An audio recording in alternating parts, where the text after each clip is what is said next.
On va prendre une minute pour comprendre comment encadrer une intégrale. À partir de l'exemple, intégrale de 0 à 1 de e de moins x2. C'est parti. L'énoncé précise l'encadrement à obtenir. On commence ici par prouver le sens de variation de f, en calculant sa dérivée. Comme f' est négative pour x positif, la fonction f est décroissante sur cet intervalle. Si on revient à l'énoncé, on est en train d'encadrer une intégrale de 0 à 1.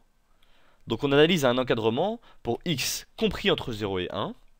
Et vu que f est décroissante, on inverse l'ordre en passant à l'image.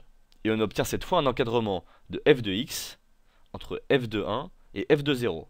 C'est-à-dire entre deux constantes dont les valeurs sont e de moins 1 et e de 0.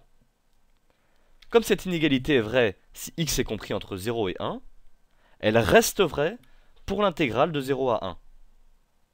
Or, l'intégrale d'une constante, e de moins 1 ou e de 0, se calcule facilement. C'est la largeur de l'intégrale, ou la différence entre les bornes, 1 moins 0, fois la valeur de la constante. Et comme 1 moins 0 vaut 1, on a tout de suite notre encadrement.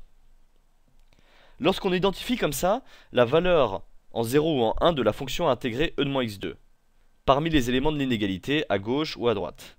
Comme ici, on a e de moins x2 vaut 1 en 0, et e de moins x2 vaut 1 sur e en 1. La méthode est la suivante. Petit 1, je prouve le sens de variation de la fonction, à l'aide de la dérivée.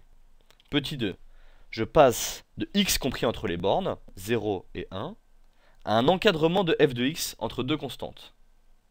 Petit 3, je peux passer à l'intégrale de 0 à 1, et on sait alors calculer les bornes. À gauche comme à droite, on a l'intégrale d'une constante.